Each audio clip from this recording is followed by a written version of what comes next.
রেলগাড়ি প্রচণ্ড বেগে ছুটতে ছুটতে হঠাৎ যখন লাইনের বাইরে লাফিয়ে পড়ে তখন কাউকে নোটিশ দেয় না। দেবাশিসের জীবনে তেমনি আজ এই মহা দুর্যোগ এসেছে অপ্রত্যাশিতভাবে। 2 মিনিট আগেও এই দুর্যোগের কোনো আভাস সে পায়নি। কিন্তু আত্মহারা হয়ে বিপথে কুপথে ছুটাছুটি করলে চলবে না। মাথা ঠান্ডা রেখে ভেবে চিনতে সুবুদ্ধির পথ বেছে নিতে হবে। দেবাশিস জটিল চিন্তার মধ্যে ডুবে গেল। সে শান্ত ধীর প্রকৃতির মানুষ। অন্য কেউ হলে আজ রাত্রেই একটা কাণ্ড করে বসত। দীপা অন্য একজনকে ভালোবাসে, এইটাই হচ্ছে মূল কথা। দীপা কাকে ভালোবাসে, সেই লোকটা কে তা জানবার আগ্রহ দেবাশিসের নেই। সে যাই হোক না কেন, দীপা তাকে ভালোবাসে। তবু দীপা পারিবারিক চাপে পড়ে দেবাশিসকে বিয়ে করেছে। কিন্তু এই বিয়েকে সে স্বামী স্ত্রীর স্বাভাবিক সম্পর্কে পরিণত করতে চায় না।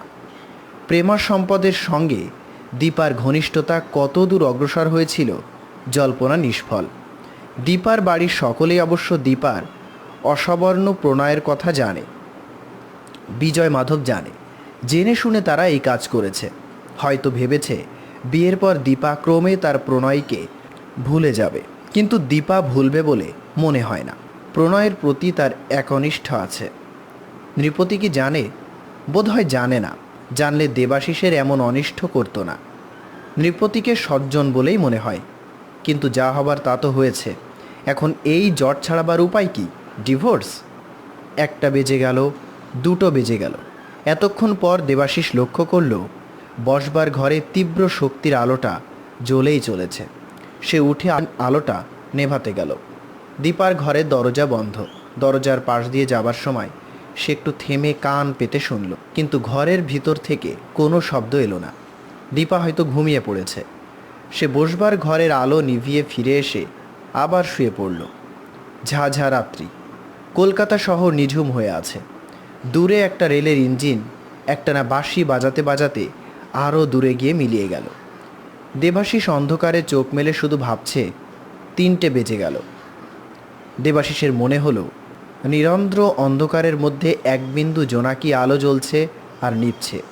একটা অর্ধ পরিণত সংকল্প। তার বেশি আজ রাত্রে আর কিছু সম্ভব নয়। দেবাশিস আবার বাথরুমে গিয়ে মাথায় জল ঢালল। তারপর ফিরে এসে বিছানায় শোবার কিছুক্ষণের মধ্যেই ঘুমিয়ে পড়ল। কিন্তু বেশিক্ষণ ঘুমোতে পারল না। শরীরের ক্লান্তি কেটে যাওয়ার পর ভোরের আলো ফুটতে না ফুটতেই তার ঘুম ভেঙে গেল। সে মুখ ধুয়ে নিচে নেমে গেল। নকুল তখনও ওঠেনি।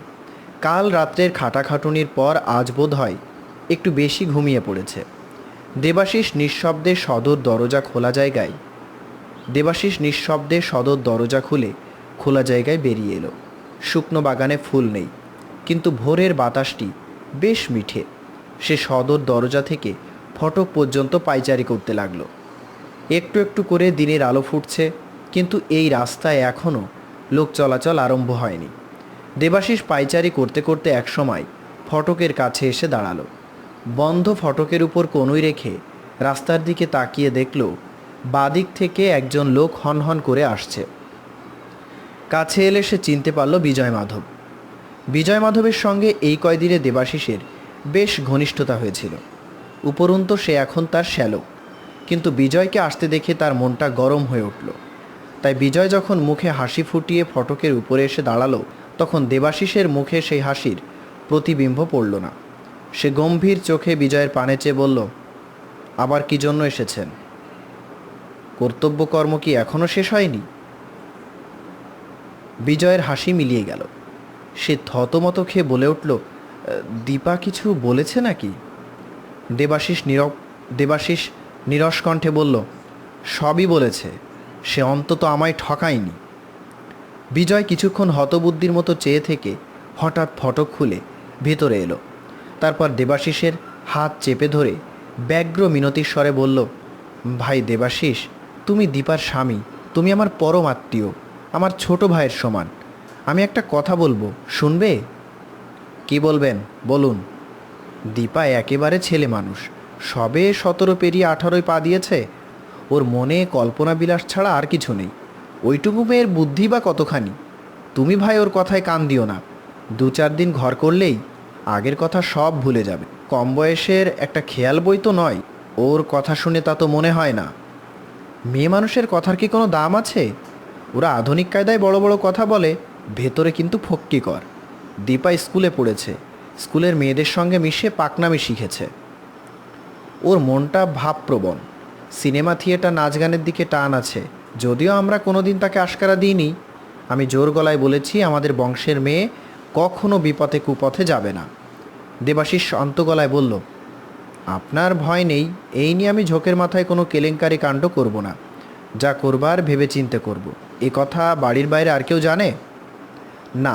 বিজয় আরও কিছু বলতে চাচ্ছিল, এমন সময় বাড়ির দোরের কাছে নকুলকে দেখা গেল। নকুল এগিয়ে এসে বলল, দাদাবাবু, চা তৈরি হয়েছে। বিজয় খাটো গলায় তাড়াতাড়ি বলল, আচ্ছা ভাই, আজ আমি যাই, শিগগিরই আবার আসব। বলে সে দ্রুত পদে চলে গেল। দেবাশিস বাড়ির দিকে ফিরে যেতে যেতে বলল, নকুল, তুই আমাদের চা উপরের ঘরে দিয়ে আয়। নকুল মুস্কি হেসে বলল, তাই দিয়েছি দাদাবাবু। দেবাশিস দোতলায় উঠে গেল। দেখল বসবার ঘরে নিচু টেবিলের উপর চায়ের সরঞ্জাম সাজানো রয়েছে, আর দীপা তক্তপোষের পাশে চুপটি করে বসে আছে, কাল রাত্রে যেমন বসেছিল। অবশ্য কাল রাত্রের বাসি জামা কাপড়, ফুলের গয়না আর নেই, তার বদলে পাট ভাঙা শাড়ি ব্লাউজ। দেবাশিস আসতেই দীপা একটু আড়ষ্টভাবে উঠে দাঁড়ালো। দেবাশিস দোর বন্ধ করে দিয়ে দোরের সামনে ফিরে দীপার পানে তাকালো। খোলা জানালা দিয়ে সকালের নরম রোদ দীপার উপর পড়েছে। বিজয় যা বলেছিল তা মিথ্যে নয়। দীপার ছিপছিপে শরীরের কৌমর্যের কোমলতা এখনও লেগে আছে। ভারী ছেলে মানুষ মনে হয়, কিন্তু তার মুখে পরিণত মনের দৃঢ়তা, মুখের লাবণ্য যেন দৃঢ়তার উপাদানে তৈরি।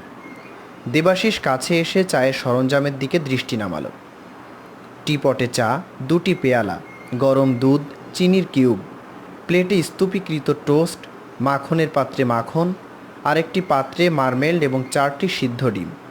নকুল দুজনের জন্য প্রচুর প্রাতরাশ করেছে, একলা দেবাশিসের জন্য এত করে না।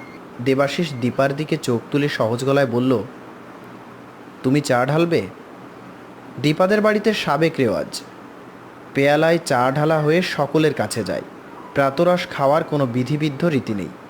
সে একটু ইতস্তত করল, তাই দেখে দেবাশিস বলল, আমি চা ঢালছি। 2টি পেয়ালায় চা ঢেলে সে একটি পেয়ালা দীপার দিকে এগিয়ে দিয়ে বলল, বসো, তোমার সঙ্গে কথা আছে। চা খেতে খেতে কথা হবে। দীপা সংকুচিতভাবে চেয়ারে বসল। তার সংকোচ মনের জড়ত্ব নয়, অপরিচিত এবং অস্বাভাবিক পরিস্থিতির সংকোচ। তার জীবনে অভাবনীয় উলটপালট আরম্ভ হয়েছে। দেবাশিস নিজের চায়ে একটি ছোট্ট চুমুক দিয়ে পেয়ালা নামিয়ে রাখল। বলল, তোমার দাদা বিজয় মাধব আজ ভোর হতে না হতেই এসেছিল। দীপা চকিত চোখ তুলে আবার চোখ নত করল। দেবাশিস এক টুকরো টোস্টে মাখন লাগাতে লাগাতে বলল, তার কথা শুনে মনে হলো তোমার গুপ্ত কথা বাড়ির সবাই জানে। বাইরের কেউ জানে নাকি? দীপা মাথায় একটা ঝাঁকুনি দিয়ে বলল, না না। আর কোনো কথা তার শুকনো গলা দিয়ে বেরোলো না। দেবাশিস বলল, তা সে যাই হোক, সব কথা বিবেচনা করা দরকার। একটা ব্যাপার ঘটেছে, আমার জীবনে হঠাৎ একটা বেড়া সমস্যা এসে হাজির হয়েছে। যথাসাধ্য কেলেঙ্কারি বাঁচিয়ে তার নিষ্পত্তি করতে হবে। আমার কথা বুঝতে পারছো?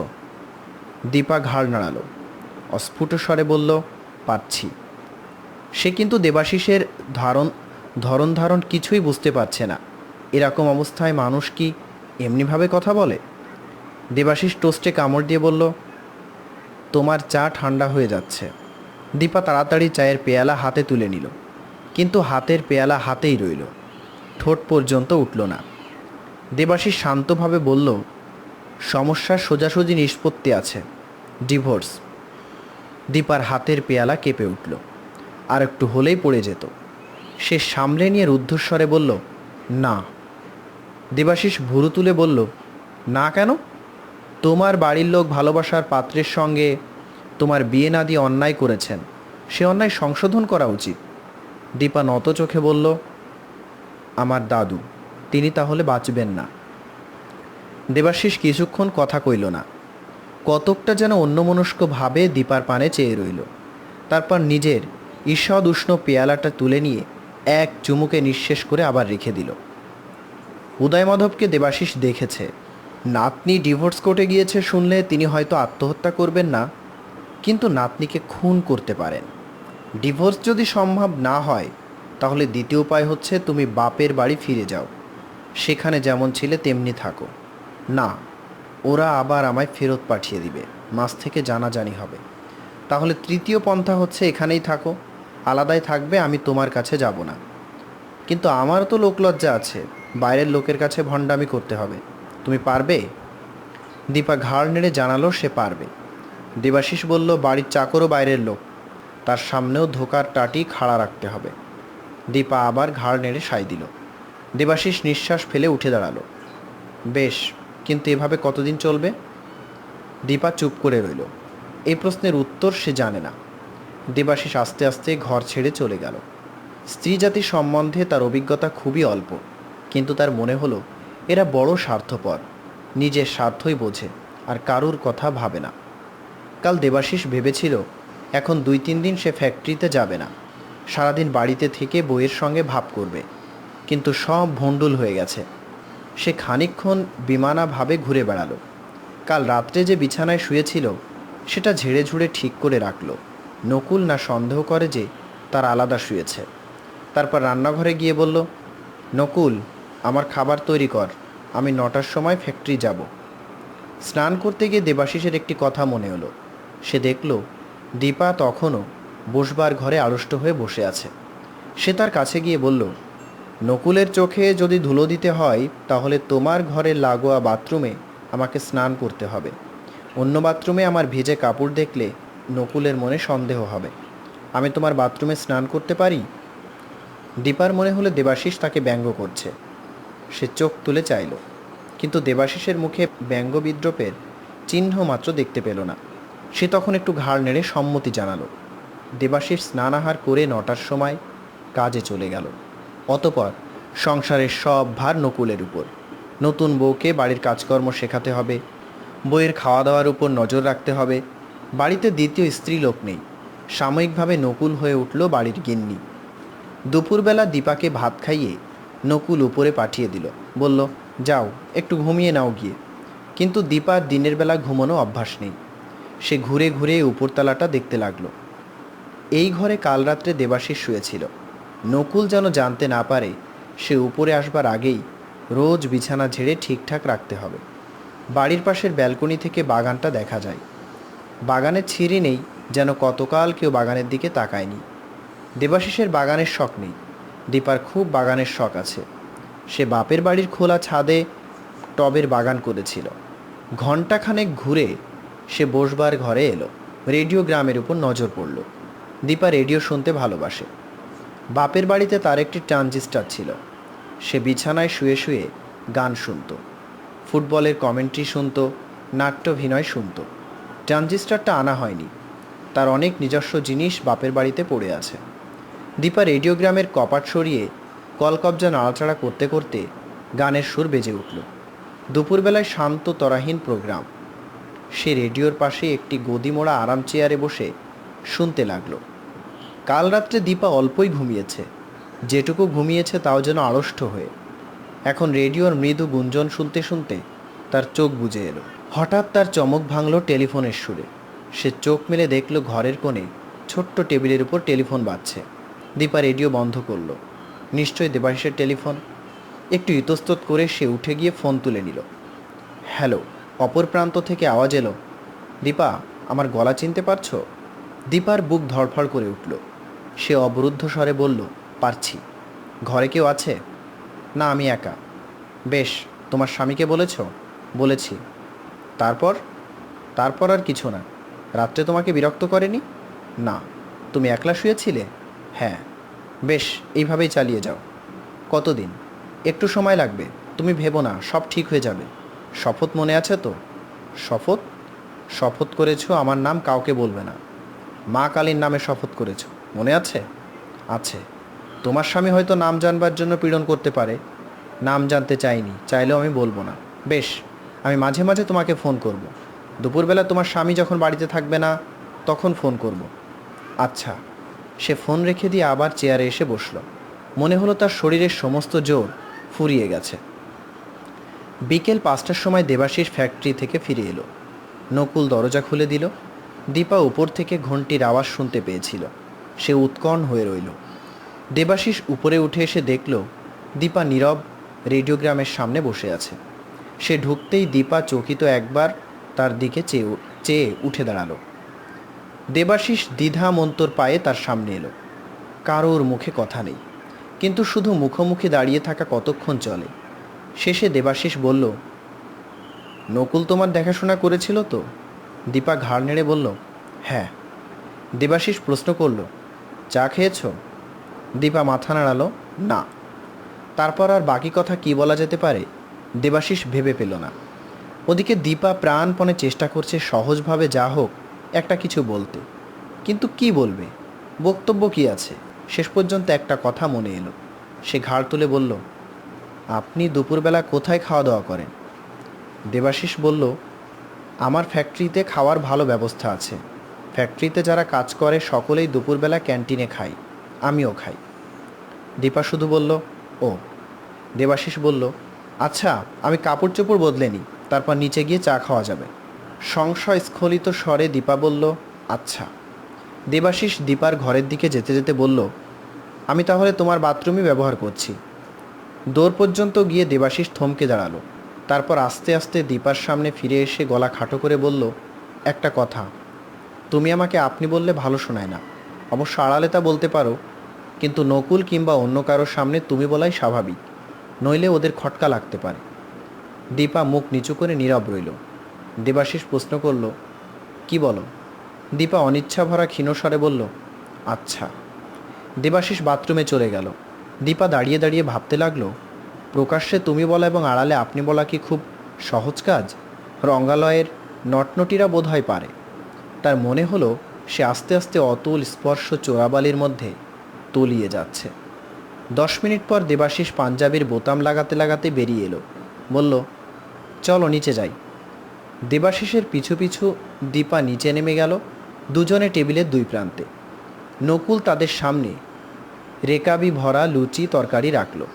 দেবাশিস খেতে আরম্ভ করলো, কিন্তু দীপা হাত গুটিয়ে বসে রইল। নকুল জিজ্ঞাসা করল, দাদাবাবু ডিম ভেজে দেব? দেবাশিস দীপার পানে চাইল। দীপা একটু মাথা নাড়ালো। বাপের বাড়িতে তার ডিম খাওয়া বারণ ছিল, আইবুড়ো মেয়েদের ডিম খেতে নেই। দেবাশিস বলল, থাক, দরকার নেই। চায়ের পেয়ালা টেবিলে রাখতে এসে নকুল বলল, ও কি বৌদি, তুমি খাচ্ছ না? দীপা মাথা হেঁট করল। তারপর কাতর দৃষ্টিতে দেবাশিসের পানে তাকালো। দেবাশিস বুঝতে পারল দীপার সংকোচের কারণ কি। সে একটু হেসে বলল, নকুল, ওর বোধহয় পুরুষের সামনে খাওয়া অভ্যাস নেই। দেবাশিস তাড়াতাড়ি খাওয়া শেষ করে উঠে পড়ল।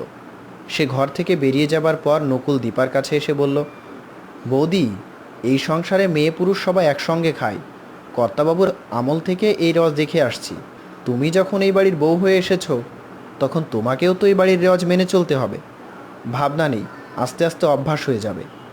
নাও, খেতে আরম্ভ করো। তোমার বাপের বাড়িতে কি ডিমের চলন নেই? দীপা বলল, পুরুষেরা হাঁসের ডিম খান, মুরগির ডিমের চলন নেই।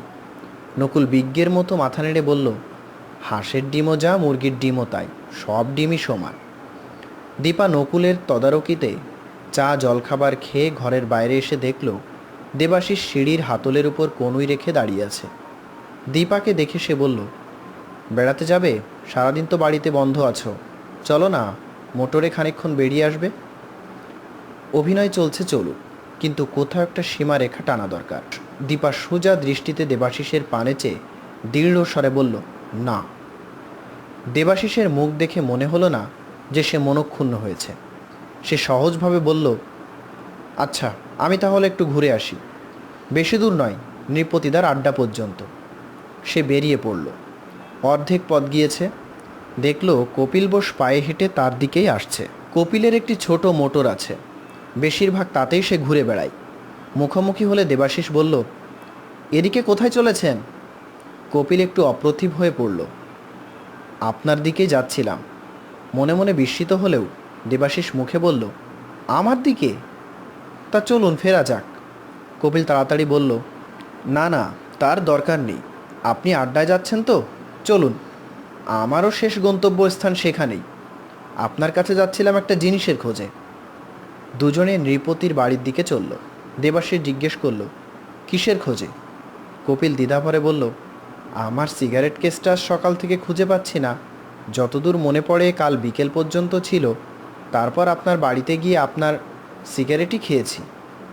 আমার পকেটে সিগারেট কেস আছে কি না খেয়াল করিনি, আর সকালবেলা দেখি নেই। বাড়িতে খুঁজলাম, পাওয়া গেল না।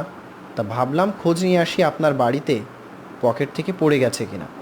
দেবাশিস বলল, আমার বাড়িতে যদি পড়ে থাকে এবং কেউ তুলে না নিয়ে থাকে, তাহলে নকুল নিশ্চয়ই সরিয়ে রেখেছে। আমি তাকে জিজ্ঞেস করব, কিসের সিগারেট কেস? সোনার?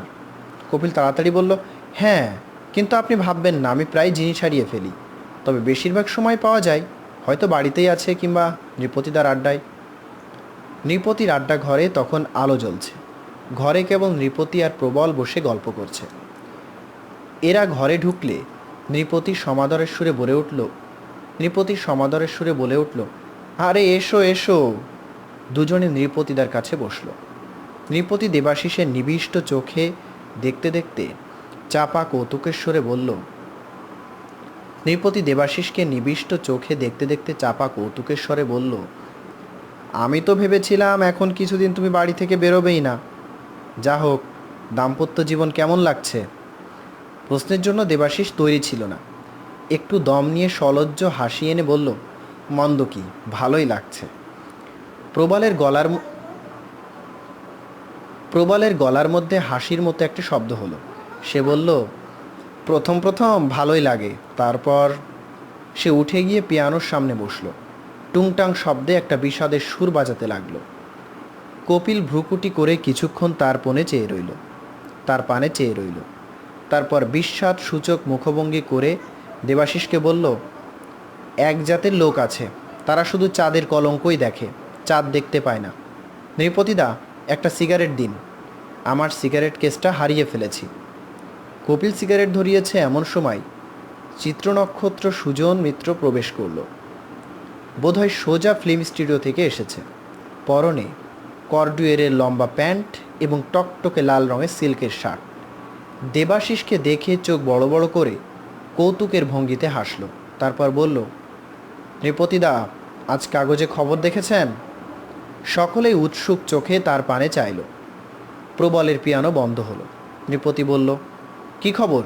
কাগজ অবশ্য পড়েছি, কিন্তু গুরুতর কোনো খবর দেখেছি বলে মনে পড়ছে না। সুজন পা ফাঁক করে দাঁড়িয়ে বলল, গুরুতর খবর না হতে পারে, কিন্তু ঘরোয়া খবর, আমাদের পাড়ার খবর। খবরের কাগজের এক কোণে ছোট্ট একটি খবর, গোল পার্কের কাছে কাল ভোরবেলা একজন ভিখারি মারা গেছে। এই বলে সুজন নাটকীয় ভঙ্গিতে চুপ করল। সবাই অবাক হয়ে তার মুখের পানে চেয়ে রইল। সুজন তখন আবার আরম্ভ করল, ভাবছেন একটা ভিখারির মৃত্যু এমন কি চাঞ্চল্যকর খবর, কিন্তু ভিখারির মৃত্যু স্বাভাবিক নয়। কোনো অজ্ঞাত ঘাতক তাকে খুন করেছে, এবং তার চেয়েও বিস্ময়ের খবর, অজ্ঞাত আততায়ী ভিখারির পিঠের দিক থেকে তার বুকের মধ্যে একটা সাজারুর কাঁটা ঢুকিয়ে দিয়ে তাকে বধ করেছে। সুজনের বক্তৃতার মাঝখানে প্রবালও পিয়ানো থেকে উঠে এসে বসেছিল। শ্রোতারা কিছুক্ষণ চুপ করে রইল। শেষে নৃপতি বলল, ছোট খবর বলে বোধহয় চোখে পড়েনি। তোমরা কেউ পড়েছ? কেউ পড়েনি। দেবাশিস এবং প্রবল খবরের কাগজ পড়ে না। নতুন খবরের প্রতি তাদের আসক্তি নেই। কপিল কেবল খেলাধুলার পাতাটা পড়ে। প্রবল বলল, সাজারুর কাঁটা কি মানুষের শরীরে বিধিয়ে দেওয়া যায়? ভেঙে যাবে না? নৃপতি পণ্ডিত ব্যক্তি। সে বলল, না, ভাঙবে না। নরম কাঁটা হলে দুমড়ে মুচড়ে যেতে পারে, কিন্তু ভাঙবে না। শক্ত কাঁটা লোহার শলার মতো শটান মাংসের মধ্যে ঢুকে যাবে। প্রবল জিজ্ঞেস করল, সাজারুর কাঁটা কোথায় পাওয়া যায়? বাজারে বিক্রি হয় নাকি? নৃপতি বলল, সব জায়গায় পাওয়া যায় না, শুনেছি নিউ মার্কেটে 2-1টা দোকানে পাওয়া যায়। তাছাড়া বেদেরা গড়ের মাঠে বিক্রি করতে আসে। দেবাশিস বলল, কিন্তু ছোড়াছুরি থাকতে সাজারুর কাঁটা দিয়ে মানুষ খুন করবার মানে কি? কেউ সদুত্তর দিতে পারল না। কপিল নতুন প্রশ্ন করল, কিন্তু ভিখারিকে কে খুন করবে? কেন খুন করবে? নৃপতি একটু ভেবে বলল, ভিখারিদের মধ্যেও কৃপণ ও সঞ্চয়ী লোক থাকে। এমনও শোনা গেছে ভিখারি মারা যাবার পর তার কাঁথা কানের ভেতর থেকে 200-400 টাকা বেরিয়েছে। এই লোকটিরও হয়তো সঞ্চয় ছিল, তার টাকার লোভে তাকে কেউ খুন করেছে। কপিল বলল, আমার মনে হয় এ একটা উন্মাদ পাগলের কাজ, নইলে সাজারুর কাটার কোনো মানে হয় না। সুজন বলল, তা বটে, প্রকৃতিস্থ মানুষ সাজারুর কাটা দিয়ে খুন করবে কেন? প্রবল, তোমার কি মনে হয়? প্রবল অবহেলা ভারে বলল, যেই খুন করুক সে সাধু ব্যক্তি, ভিখারি মেরে সমাজের উপকার করেছে। যারা কাজ করে না তাদের বেঁচে থাকার অধিকার নেই। সে উঠে গিয়ে আবার পিয়ানোর সামনে বসল। তারপর খড়গ বাহাদুর এলো। তার আজ মাঠে খেলা ছিল, সে খেলার কথা তুলল। আলোচনার প্রসঙ্গ বিষয়ান্তরে সঞ্চরিত হলো। কিছুক্ষণ পরে কফি এলো। কফি খেয়ে আরও কিছুক্ষণ গল্পগুজবের পর দেবাশিস বাড়ি ফিরল। দেবাশিসের জীবনযাত্রা বিয়ের আগে যেমন ছিল, বিয়ের পরেও প্রায় তেমনই রয়ে গেল। বাড়িতে একজন লোক বেড়েছে, এই যা, কেবল নকুল এবং বাইরের অন্যান্যদের সামনে ভণ্ডামি করতে হয়। দেবাশিসের ভালো লাগে না। আড়ালে দীপার সঙ্গে দেবাশিসের সম্পর্ক বড় বিচিত্র। ঘনিষ্ঠতা না করে যতটা সহজভাবে একসঙ্গে বাস করা যায়, দুজনেই সেই চেষ্টা করছে, কিন্তু কাজটি সহজ নয়। দীপার মনের নিভৃত আতঙ্ক তার চোখের চাউনিতে হঠাৎ প্রকাশ হয়ে পড়ে। দেবাশিসের মন অশান্ত। সে জানে দীপা অন্যকে ভালোবাসে, তবু দীপা তার মনকে দুর্নিবার বেগে আকর্ষণ করছে। বিজয় বলেছিল, দীপা ছেলে মানুষ, 2-4 দিন স্বামীর ঘর করলেই আগের কথা ভুলে যাবে। কিন্তু দীপার ভাবভঙ্গি দেখে তা মনে হয় না। দীপা আর যাই হোক, তার মন চঞ্চল নয়। এই রকম শঙ্কা দ্বিধার মধ্য দিয়ে কিছুদিন কেটে যায়। একদিন বিকালবেলা ফ্যাক্টরি থেকে ফিরে এসে দেবাশিস দীপাকে বলল, একটা কথা আছে, ফ্যাক্টরিতে যারা কাজ করে তাদের ইচ্ছে তুমি একদিন ফ্যাক্টরিতে যাও, ওরা তোমাকে পার্টি দিতে চায়, যাবে? দীপার মন উদ্বিগ্ন হয়ে উঠল। এ আবার কি নতুন ঝঞ্ঝাট? সে একটু চুপ করে থেকে বলল, না গেলেই কি নয়? দেবাশিস বলল, তুমি যদি যেতে না চাও আমি জোর করতে পারি না, তবে না গেলে খারাপ দেখায়। শুকনো মুখে দীপা বলল, তাহলে যাব। 2-3 দিন পর দেবাশিস একটু সকাল সকাল বাড়ি ফিরল। তারপর কোট প্যান্ট ছেড়ে ধুতি পাঞ্জাবি পরে দীপাকে নিয়ে ফ্যাক্টরিতে ফিরে গেল। প্রজাপতি প্রসাধন ফ্যাক্টরির কারখানাটি ব্যারাকের মতো লম্বা। তাতে অসংখ্য ঘর, দুপাশে চওড়া বারান্দা। বাড়ির চারধারে অনেকখানি খোলা জমিও আছে। কেমিস্ট এবং কর্মী মিলিয়ে আন্দাজ 60 জন লোক এখানে কাজ করে। ফ্যাক্টরি হিসেবে বড় প্রতিষ্ঠান বলা যায় না, কিন্তু এখান থেকে যে শিল্পদ্রব্য তৈরি হয়ে বেরোয় তার চাহিদা সর্বত্র। আজ ফ্যাক্টরির পুরোভূমিতে একটি ছোট মণ্ডপ তৈরি হয়েছে। দেবাশিসের মোটর মণ্ডপের সামনে গিয়ে দাঁড়াতেই ফ্যাক্টরির প্রবীণ কেমিস্ট ডক্টর রামপ্রসাদ দত্ত এসে দীপাকে গাড়ি থেকে নামিয়ে নিলেন। ডক্টর দত্তের পেছনে আরও কয়েকজন কর্মী ছিল। সকলেই হাসি মুখে দীপাকে অভ্যর্থনা করল। ডক্টর দত্ত দীপাকে বললেন, চলো আগে তোমাকে তোমার ফ্যাক্টরি দেখাই। ডক্টর দত্ত বয়সে দীপার পিতৃতুল্য। তার সস্নেহ ঘনিষ্ঠ সম্বোধনে দীপার মনের আড়ষ্টতা অনেকটাই কেটে গেল। দেবাশিস তাদের সঙ্গে গেল না। সে জানত সে সঙ্গে না থাকলে দীপা বেশি স্বচ্ছন্দ বোধ করবে। ফ্যাক্টরির কাজের বেলা উত্তীর্ণ হয়ে গেছে, তবু কয়েকটা ঘরে কয়েকজন লোক তখনও কাজ করছে। কোথাও সারি সারি জ্বালার মতো কাচের পাত্রে কেশতোল রাখা হয়েছে, কোনো ঘরে স্নো ক্রিম, কোনো ঘরে ল্যাভেন্ডার, অডিকোলন প্রভৃতি নানা জাতের তরল গন্ধদ্রব্য। সব মিশিয়ে একটা চমৎকার সুগন্ধে বাড়ি ম ম করছে।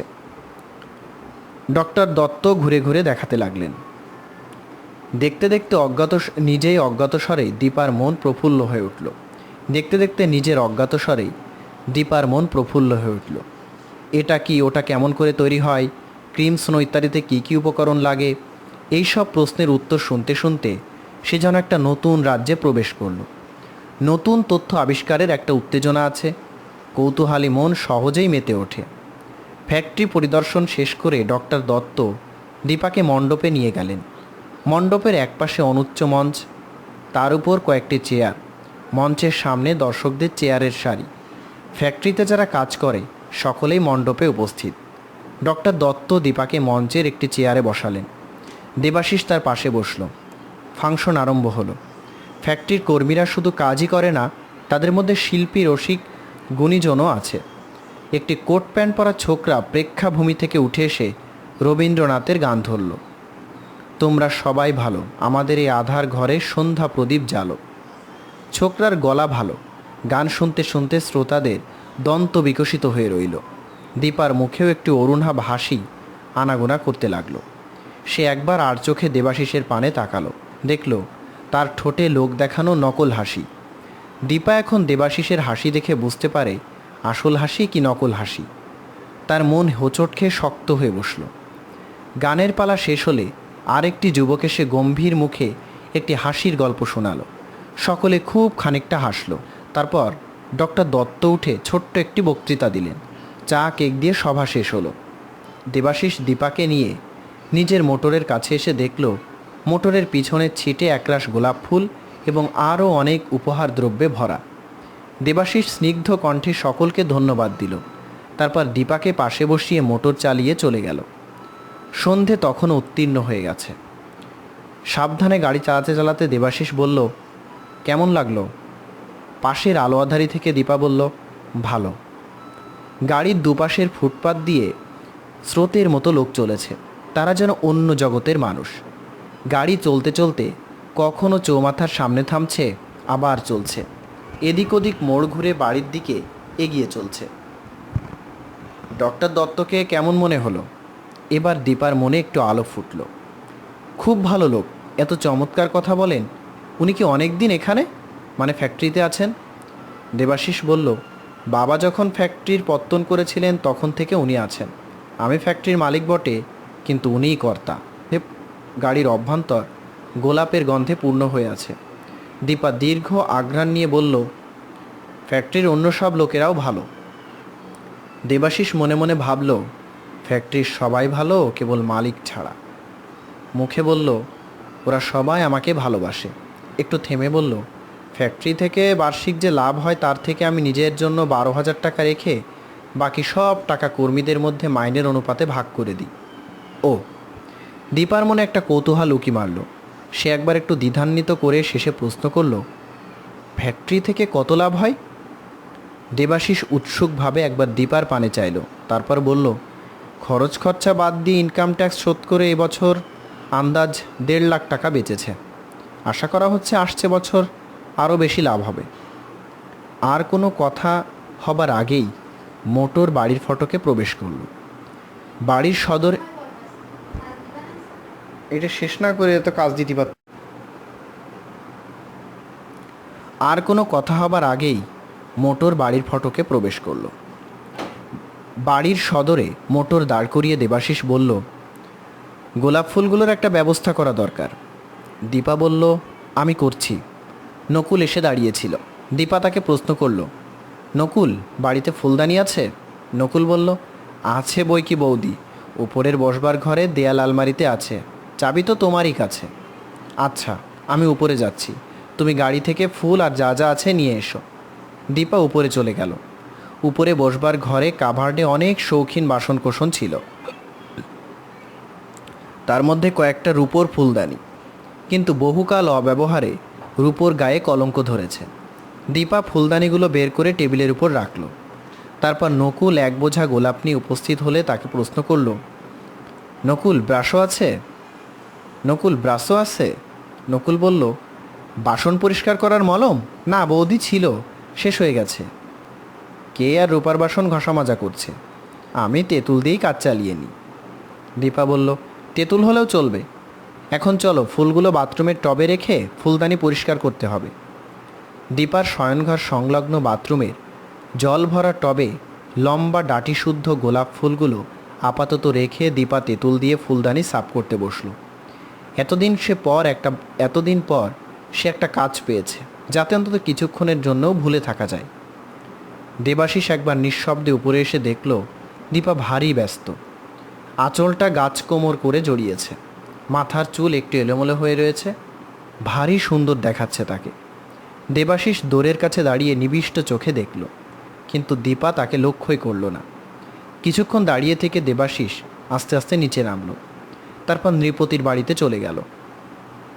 কিন্তু আজ আর তার আড্ডায় মন বসল না। ঘণ্টাখানেক কাটিয়ে সে বাড়ি ফিরে এলো। উপরের বসবার ঘরে দীপা রেডিও চালিয়ে বসেছিল। দেবাশিসকে দেখে তার চোখ উজ্জ্বল হয়ে উঠল।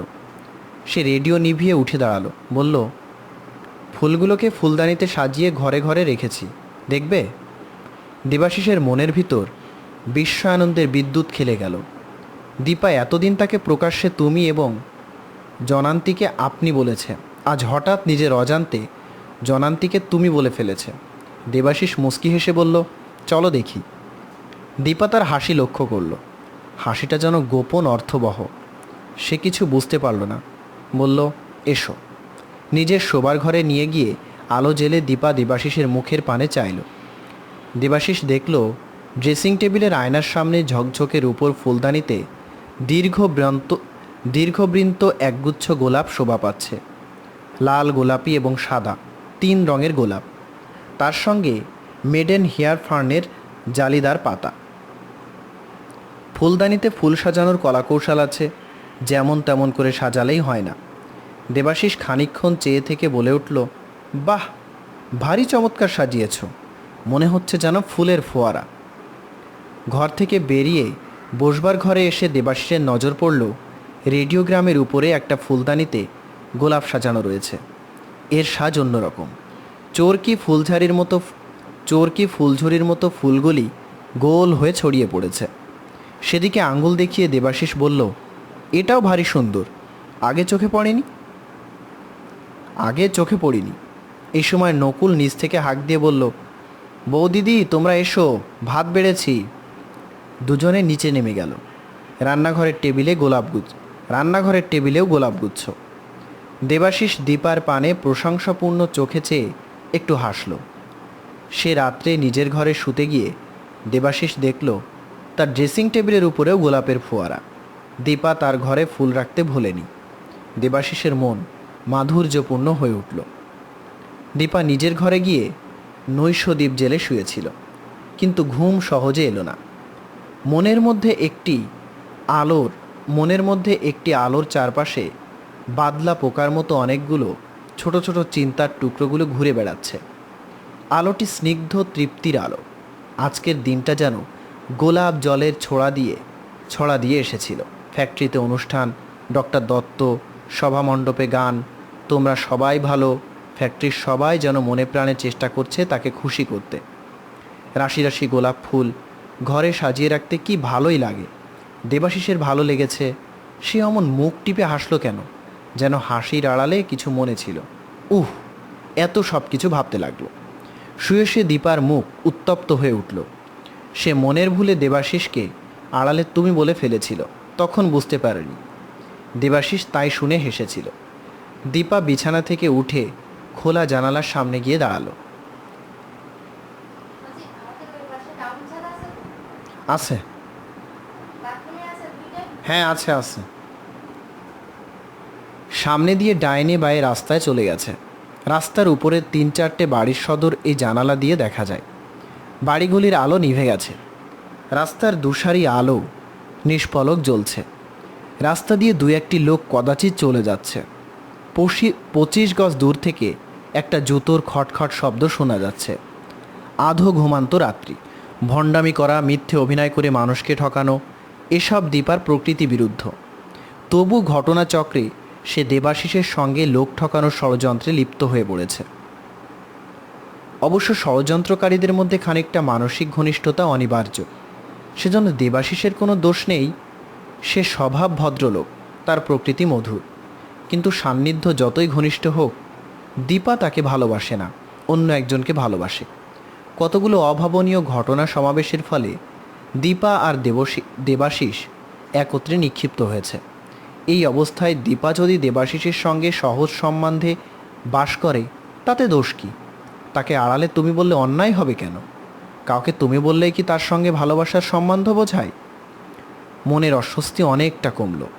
সে আবার গিয়ে বিছানায় শুলো এবং অল্পক্ষণের মধ্যে ঘুমিয়ে পড়ল। সে লক্ষ্য করেনি যে সে যতক্ষণ জানালায় দাঁড়িয়েছিল ততক্ষণ একটি লোক রাস্তার ল্যাম্পপোস্টে ঠেস দিয়ে এক দৃষ্টে তার পানে তাকিয়েছিল। লক্ষ্য করলে এত সহজে ঘুম আসতো না। পরদিন সকালবেলা উপরের ঘরের বসবার ঘরে চা খেতে খেতে দেবাশিস বলল, তুমি সারাদিন একলা থাকো, সময় কাটে কী করে? দীপা চুপ করে রইল। সময় কাটবার তাই কাটে, সময়ের যদি দাঁড়িয়ে পড়বার উপায় থাকতো তাহলে বোধহয় দীপার সময় দাঁড়িয়েই পড়তো। দেবাশিস বলল, তোমার বই পড়ার শখ নেই?